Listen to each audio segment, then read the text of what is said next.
lane for game number 2. Can they get themselves a win is going to be the question. Means we'll also have the first time we see Pyrion versus BDD. And when you see Pyrion, someone who is usually there for kind of enduring through laning phase and utility for his team, BDD's been a confirmed killer recently. So we'll see how Pyrion can endure what should be a very tricky laning matchup against an informed BDD. I mean, I don't recall how many kills exactly he had at the end of game 1, but it was quite a lot and only just died in the last 3 seconds of that Nexus exploding. But we're just burning right through this draft here. They would love to first pick Tom Kench. Yeah, and the Rise. SKT, do they ban it away? They've got the 2 necessary bans taken off the board. Do they go for the Tom Kench here to deny it away from the MVP winner? If you've been wondering about Pyrion in solo queue, he has been playing a lot of LeBlanc recently. That's the new pick that's rising into blind pick territory. He's played a lot of Ahri, but I'm not too optimistic about that coming out today, unless there's many more mid lane bans. In a future game, the Camille going to be the final ban, and SKT says, well, apparently we can deal with Tom Kench. I would say that no team has really shown they can do that, barring the ultra for lane Soraka picks that are very good. Into Tom Kench. Kingzone will lock in the Tom Kench, because why not? Yeah, it's up. Just take it. The Varus did make it through this time, though. SKT, prizing that quite a bit, was the 3rd ban in the first round by Kingzone in game 1. Definitely get locked in. Varus Braum would be super standard here. If you want to prize the Zoe, you could, but Pyrion has been more into the Swain and other picks, so I think Varus Braum is the very obvious lane they can tend towards, but it doesn't feel like it's worth the cost. It doesn't feel like it's worth giving up Tom Kench to anyone, but let alone Gorilla, one of the top 2 Tom Kench players with core JJ in this league. Kingzone could run the Ashe, could run the Ezreal. Those are the 2 obvious picks with the Tom Kench. Want something that can have a bit of relevance early, rather than a riskier pick. In future patches, we might be seeing something like the Jinx and the Twitch thrown in, but we're not in the future patch. We're on 8.14 still in Korea, so how about Tom Kench Ashe for the gold standard duo lane for both Genji and Kingzone? Sure, why not? Just played it in game 1, and they get it again here. I can only tell you what's happening. I can't really give you a educated reason for leaving open Ashe Tom Kench for Kingzone. I think it's a mistake. I need you to delve into the psyche here of SK Telecom and explain every move of this draft. My mother told me if I have nothing nice to say, don't say anything at all. That's fair enough. Gragas is the blind jungle here. Remember that Gragas is blind picked with Trundle available. You might ask why. In a 1-3-1 game, Gragas can gank lanes unconditionally. Trundle has conditional CC, and also Gragas is good into the Trundle matchup. That's why it ends up being a very common answering choice, but it's just Kingzone kind of showing a card. This is actually a bit revealing from Kingzone to say, with every jungler available except Camille and the Talia, we're going to take Gragas blind pick, see how Peanut is on that cask accuracy. Well, something tells me it's going to be pretty good. We'll see if he can continue that great early pathing that we saw from him in game 1 on the Sejuani, now that he's got the Gragas. Same level of mobility, basically. Body slam instead of the Arctic Assault, you know. But final round of the bans, it's going to be Gnar banned away by SKT. Still thinking about that second one. And LeBlanc taken away by Kingzone. They also have done their op.gg research, I see, and have noticed all of the LeBlanc could lend credence to Kingzone playing Azir in this composition. See where the mid lane champion pool is at. I'm guessing Pyrion is going to have... It's kind of a weird one, because if it's SKT with Faker, you think, oh yeah, Faker will last pick, but Pyrion is more on the utility side. Is he going to try to dominate lane with a last pick? I guess we can't know just yet. We'll be able to find out very shortly.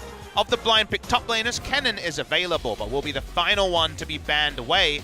So Jace, the strongest laner available, the GP, already played once by Tal. He stole away an Elder Drake, as that's the wrong account. Yeah, nope. That is not the one that you guys should be getting all excited for, you can tell. Old Splash. Cho'Gath.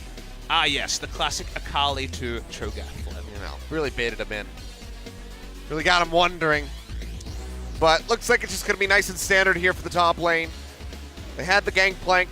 Cheeky steal for Tal, but otherwise he was a bit of a punching bag. So Cho'Gath, he could be a punching bag without the death part. Feeling the Azir from BDD this game. He doesn't know what he's facing. The Zoe is available, I guess, and would be fine. Sure. But, I'm never feeling Zoe. I'm never feeling that lock-in ever. Please no. But it fits with the comp. Gives him a pick comp, so it's going to be Zoe anyway. It's going to happen.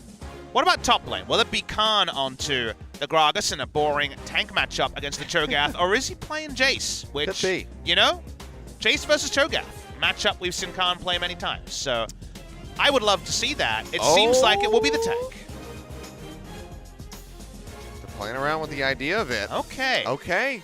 So it's going to be Tank Gragas in the top lane. It's going to be the Kindred in the jungle. Or it's Tom Kench top with Jungle Gragas, or with Jungle Kindred and support Gragas. Support Ashe. Let's get it in there. Anything Why could not? happen, I guess. Pyrion will look at the Zoe and maybe just pull a Genji, follow Fly, and take the Orianna in this matchup. Started off being a really good one for Ori. The trend has been away from Orianna viability in general, and Pyrion has also had a couple of down games on the Orianna, but they have a lot of crowd control. Maybe they can wait for the setup and hit that picture-perfect shockwave, but he's going to have to take cleanse. And while that will be useful against the Trouble Bubble, it won't be useful if his health bar is reduced very quickly. Well, comp's going to be fully locked in here. So top lane Gragas versus the Cho'Gath. So like you said, going to be a bit of a boring tank matchup. If anyone can make that interesting, it will be Khan. But I'm not going to hold my breath on that expectation. I'm really looking forward to, as you point out on the screen, Peanut on this Kindred. I mean, Peanut looks at the lanes and says, wow, that's a lot of crowd control for me to gank on. Level 2, level 3, Peanut can have a walkabout. In this game, the Orianna doesn't help with priority, so it's another area that the Kindred can actually push forward and gank through. You do worry that Blank is just going to be creamed by Kindred.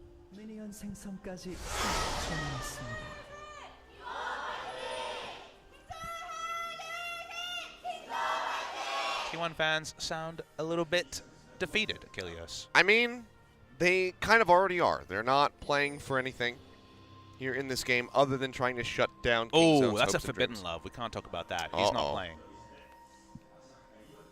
Yeah. Sad timing. That one game earlier, perfect You know? timing. But unfortunately, this game, less good timing. Yeah, we had the perfect timing sign of the Faker on the rise. But now they can rip that one in half. Perfect timing and Rise don't get together after Riot decided to remove perfect timing from the Rise ultimate. Can no longer use the stopwatch for the famous Deficio escape, or should I say the Moose on the Loose Deficio. I think today is technically the last day of my purgatory of having to call Deficio the Moose on the Loose, and also call Froskuren the Buttress of the LPL. Oh, you know, I thought maybe that was going to pursue or have to be done until the end of the year. I think I said the entire regular season. Okay. I was hoping that was going to happen through Worlds. You know, I was happy that didn't happen. Have a nice chuckle about it. It's fine. I imagine you guys could just make another bet about what's going to happen at the World Championship. Well, I'm always right for bets. It's always a fun thing to do on something like Euphoria. But this particular game, kind of inspecting the Kindred, because Peanut was able to win the early game pretty significantly in game number 1 with his steal away on the enemy red buff. In this game, he's gone red buff into blue, so 2 big camps so far. He's giving up the bot side RNG of the Scuttle. He wants getting that one. Let's see where Kindred wants to go next, because Peanut can be very inventive in his paths. As we saw in game 1. So, see what he's got for us here. As right now, Blank already on a better start. He's getting the blue buff. Blank went red buff, Raptors, and then blue buff. So just trying to minimize the chance he meets the Kindred, but also maximize the importance of the camps. He's taken his 3 most important camps, the Raptors, the most experience in gold, and then of course the red and blue buffs for ganking. Well, Peanut jumping over the wall. Not spotted on this gank. A lot of kill pressure here. Remember, Khan can top flash anytime. Tall is playing way back. He knows that this is happening here. Silence going to come down in on the Kindred. Try to slow him up. He'll flash in underneath the tower, but will be enough. No, they're going to flash in and pursue. One more shot will do it. Peanut, first blood on the board very swiftly, already shutting out this Cho'Gath. And he gets the Bonanza, he gets the mark as well. Oh, everything comes together for the top lane. Tal was sensing it, but unfortunately couldn't fully disengage the minion wave. It's in an awkward spot. Cho'Gath has the rumble syndrome of those minions being pushed too far. Nice to capitalize on. King's Zone decisive. Tal caught in 2 minds. Looked like he had the great predict, but he hesitated for a moment. Ends up getting picked off. So great first blood over to King's Zone, starting things off It's moments very like that. nicely to amplify this Kindred. It's moments like that, though, Achilles, where you're right. He did have the right thought, and that's important. Having the right thought is a very relevant thing when it comes to top laners. We have plenty of mechanically talented top laners. It took a long time to develop the sixth sense of competitive play top laning. The problem is that people will look at that and they're like, okay, it shows that he's learning. But, you know, we're at the end of the year now for SKT when it comes to regular season. There's still playoffs coming, and SKT have always needed a certain thing from their top laner.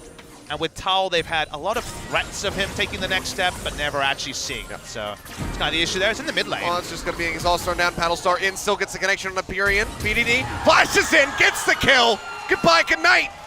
Another one on the board. Kingzone 2-0 up. Oh boy, BDD styling. Look at that smile. That's a sick outplay from him.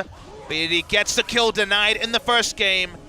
Heaps the scorn onto Pyrian as well. Lovely play from BDD. And is there anyone in more red-hot form in the LCK than BDD? It would seem not. Him on this Zoe. Watch the stutter step. Watch the stutter step. He disengages the turret, and you think, he's done. Pyrian thinks that as well. Instead, it's all a clever ruse. Solo kill from BDD. Yeah, I see moments like that, and I'm like, oh, God, Zoe's so cool. And then I think about how she's pulling it off. I'm like, oh, God, she's so stupid. Double flash underneath the tower, gets the kill. It's great to see, though. He doesn't have a cleanse, otherwise with Doa in the house today, we could have made a very good call there. To be fair, asking Faker what it was all about is a bit different now that he's on the bench and not playing. Yeah, we didn't. You see, we didn't put Doa on camera. I know. So I was gonna reference the potential. We still don't know. It's a mystery. The 2 HP steal on the Elder Dragon with the cannon barrage. I couldn't do it. That was the last finally cast. I couldn't talk about it. That's why I wanted to talk about it. And I couldn't do it. And I tweeted a picture. Put the man on camera, OGN, please. I literally told them to put him on camera. So I can't be blamed here. No blood on my hands, plenty on OGN's, and plenty of bloods on this man's hands as well. Yeah, Pyrian, blood on his hands, but it's his own. As he is trying to cut his way back, but it's just not going to happen. Yeah, he's deadsies there. No way out from that one. Pyrian goes down. He would have called that very early. In the side lane's not going to find too much joy around the Cho'Gath either. This one is definitely taking a different tone. And remember, this is a must-win game for Kingzone. If they win, they guarantee they finish the standings above Gen G and join the big pack at 13 match wins. Yep. Would be third place, if I am correct. Unless KT, you know. Yeah, KT Rolster is the one. KT could screw up and they could fall Nothing's farther. locked in. The only thing locked in would be that Kingzone above Gen G. Yeah. How far above, what the final standing is, that one remains to be seen. Cannot reach Griffin. So Griffin, and then Kingzone, and then Gen G are going to be in an order of 3. Where KT is above or below that does remain to be worked out later. Yeah, if KT get any victory today, then Kingzone would be in 3rd place. But if they lose, then it'd be 2nd place. But looking for another gank potentially here. The minions are here to try to help block. Still takes the brunt of the damage from that Paddlestar. Yeah, of course, the AoE there is enough when you're right next to a minion to be hit by the Paddlestar. I must admit, in terms of kind of a greedy, what does Papa Smithy want? I actually want to see Kingzone play best of 5s before a final. Sure. Prey and Gorilla, and of course the Rock's core, have only ever played once in the Gauntlet when it wasn't the final. They have they've been auto-seeded into the final in 2015 spring, 2016 spring, 2016 summer, and then of course on Longzhu into Kingzone. That's 5 seasons at first. The only time they ever played in the Gauntlet was 2015 summer before Peanut joined the lineup. And they weren't able to make it to the final. Went down in 5 games in the semifinal to KT Rolster. So just seeing Kingzone actually have to play multiple best of 5s and find more than just a single game in the clutch is going to be a really fun thought experiment. And right now, they mathematically cannot finish auto into the final. No. BDD still fishing. Pyrian not going to be able to get the lockdown there. Peanut playing with the idea of starting up this Mountain Drake perhaps, as Khan is on a bit of a roam down. Not sure which path he took. I think he might have been spotted here on that ward. I wish we got a alert as observers for when you mark somebody, because it's always the mind game, right? If you just mark someone then gank them, that's always pretty obvious. Oh, looking for the dive. Peanut sitting on a ward. Pyrian should have some idea about this. Are you ready for the geometry? Let's wait for this one. Tosses it in. Shockwave. He knocks him right into his own Shockwave. Pyrian gonna get taken down. Another kill over to the Kindred. That was Vel'Koz-esque in the geometry. Nicely done. Twice we've seen Khan just expertly tank the turret on a gank, and man, Pyrian 3 times in the death chamber in the first 8 minutes. No one sparing his blushes. No one able to get map priority to make these plays predictable. They had 1 ward on the Kindred, but no information on Khan. It's very easy to just lay it all in Pyrian's lap, but he's definitely not getting too much backup when it comes to the jungle play or, in fact, the wards to stop him just going into the death chamber more times.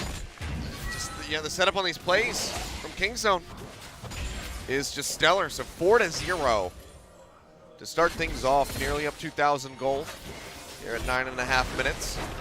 Pillar coming down. Peanut, I think he's happy to go ahead and try to turn this one around. Triple Bubble not going to connect. He'll still hop over the wall, playing so aggressively. This is the Peanut that I like to see. It's not the SKT I like to see. You might think, is that because Pyrian's playing? The answer is no. Think back to game 1 where you're like, all right, the Olaf pick, let's see it go. And you're just happy to see Olaf. You understand the matchup that it's chosen into. But if you actually sit back and remember when Olaf worked, it was, man, if you have lane priority in Olaf, what can the enemy team do against it? They had 3 losing lanes, and it didn't work out. Now, speaking of losing lanes, we're going low. Chain Corruption coming down, blocks up Prey, Devours there. Peanut keeps playing forward. Effort tries to use the Glacial Fissure, but he just doesn't get a chance. Takes so much damage. Tal cancels his teleport, was coming behind, but wasn't going to be able to find any value, so it's just another kill to Kingzone. In this game, there is no backup for the Trundle because the lanes are in such a rough spot, and that just means Peanut, he's going for more. Getting the spot. BDD's just got a solo kill Pyrian. That's going to be 4 deaths. Now, in underneath the tower, Devour comes down from Gorilla, keeping Prey safe. Flashes away as they go further up the lane. Peanut, he's feeling feisty. He's got a Lamb's Spite. He throws it down. Keeps everybody else alive. Jumps back. Gorilla gonna go golden. Go back to the game. I need to see. It will be Gorilla getting taken out as Effort rejoins, but now he's underneath the tower by himself. Half HP. Bang. Head in his hand. That's still going. Can't do anything. BDD looking for the hit. It's going to be the final kills coming through, but it's a triple for Effort in the end. And Kingzone is smiling because they're just style on SK Telecom T1, Achilles. This is not a high-pressure game for them. They're styling on the turrets. They're punking out their opponents. They're having a bit of fun because they know this game might already be done. Watch the mid lane here with the burst. Oh, just disgusting onto Pyrian. It's a 2-level advantage in the damn mid lane. It's just not nice. I don't enjoy watching that. It's a slaughter. But good God. I'm all for the player reaction cams, but when we're intercutting it while a Braum is getting a triple kill, it can be real tough to figure out what the hell is going on. Man, SKT PR is going to have to answer a lot today, unfortunately. Well, we haven't seen Pyrian die in a couple of down. seconds. Yep. Oh! Drilla's got it. Effort tries to jump in front, but he can't get in front of Mr. President fast enough. How do you cast this? Pyrian's died 5 times in 12 minutes. We could talk about literally anything at this point, I think, other than the game. Well, the game is the kind of bigger thing. And games like this, where you have a top team styling on a bottom team, is not usually Kingzone DragonX versus SKT. Yeah. But it's also that reminder. You see so many people hyped. My SKT, they're making it into the Worlds qualifier. They'll do the Nudge and Shield run. It might still happen as a month till that happens. But this is, of course, the sobering reminder that Kingzone DragonX are way better than SK Telecom T1. That shouldn't be a surprise to people that have watched the LCK this year. And it's just a very unlikely scenario for SKT to be able to make those changes. Kingzone inherited the SKT. This team always seems to win. Domestically, it didn't work internationally. But domestically, this has been Kingzone. The meta right now feels a lot like spring with all the changes back to standard. Kingzone DragonX were by far the best team at standard. Yeah, even with a month, just given the look right now here for SKT, it's still not great. If I gave you a bunch of watercolors and said, make me a perfect recreation of the Last Supper, you have a month to do so. Can you pull it off? With Faker, there has to be a way, right? That's not a sarcastic point, that is a serious point. Yep. They have Faker, Bang, Wolf on the roster. These guys are legends of the game, but if you're going to ask me, do I think it will happen? No. Do they have the talent? In a perfect world, yes. And it just doesn't seem likely, Achilles, because people want to see that storyline. They want to see SKT succeed. They are a popular team, but this is the reminder that the chances go from, you know, in your mind quite high. How about a counter solo kill? Maybe well, not. that's how I felt. Nice commentary there. You actually put on a good voice. Thanks. I'm amazed I got my voice to go that high pitch. But, well, I'm just not going to talk about the mid lane matchup anymore. The tower goes down. I can mention that. Maybe the mid lane's over now. Yeah, you know, I'll take it. I think the laning phase is over. Khan just going to be looking to, take down that outer turret and top. Because Tall picking up the minions here in mid. Ollie coming down, Blank sticking around, but he was spotted out by the hawk shot. Or was he? Didn't notice the vision toggle there, yeah. but not sure it's going to matter that much. Peanut sitting here just trying to make Tall's life He has 4 stacks again. already, so remember, he has that extra 75 range.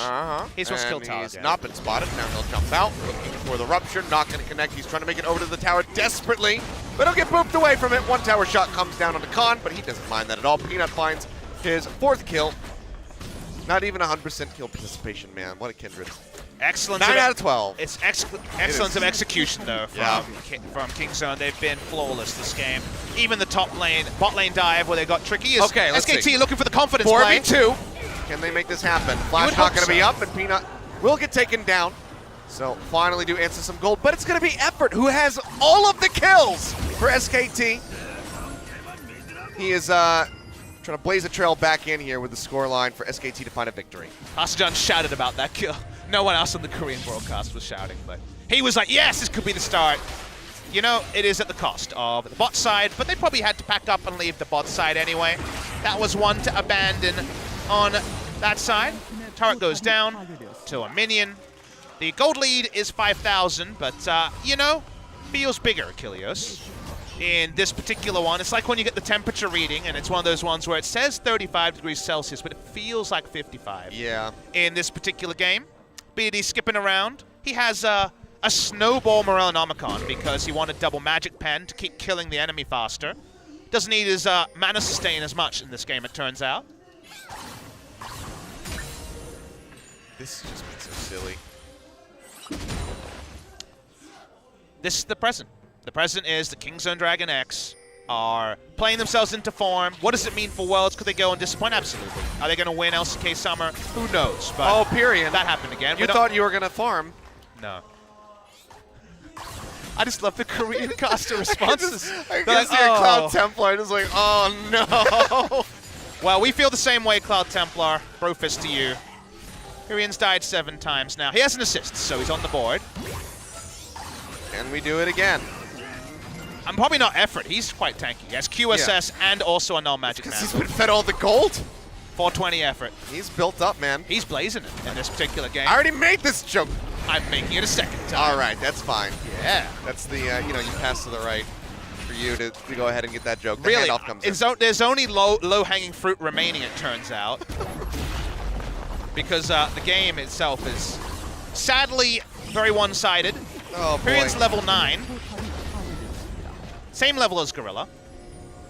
Tower going down, 13-4. In case you guys can't read the score at the top, it's looking pretty bad. Okay, Pyrian lived, and he didn't have to use Cleanser Flash.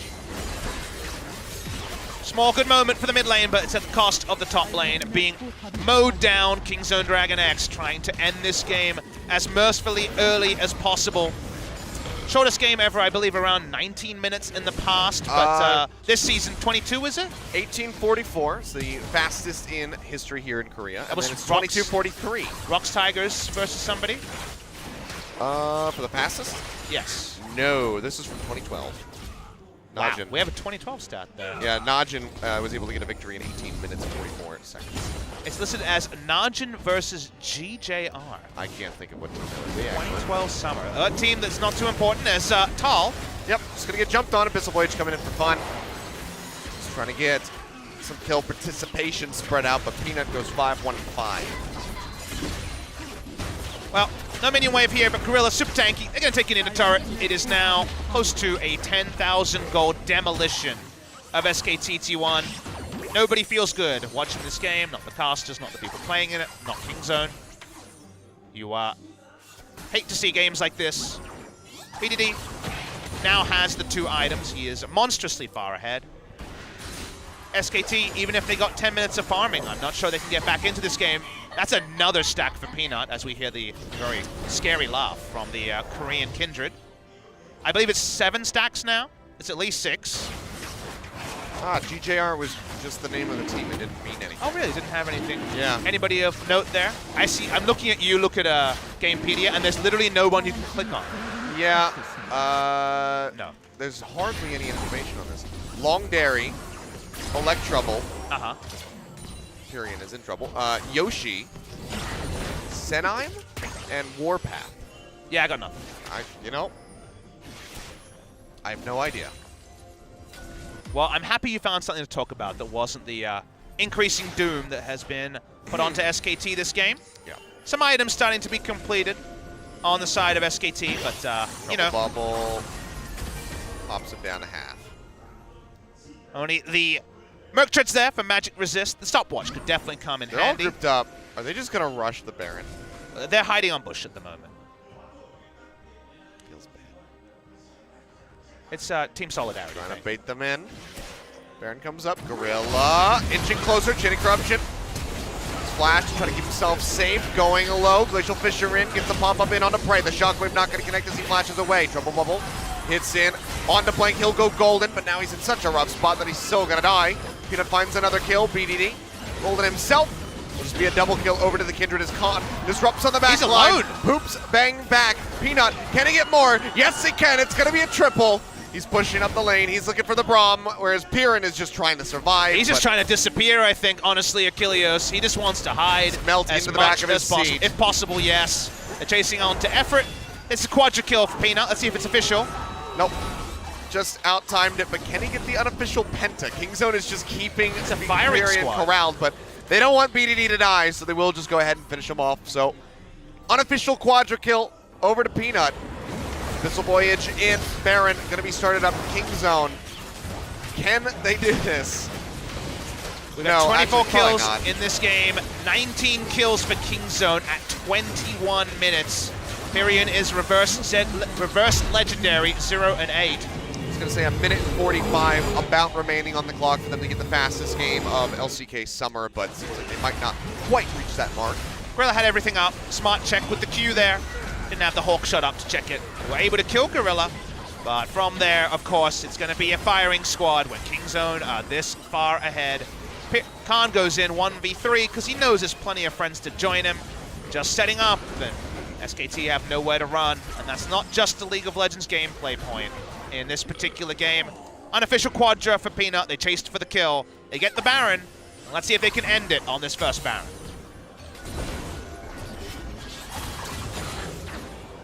Well, occupying mid and top lane at the moment. Khan just keeping things moving forward. Effort, the Unbreakable does mitigate a lot of that damage coming through, but still gets poked out a decent little bit here. Fortunately for SKT, he is not 100% of the kill credits at the moment. Bang was able to bring one back.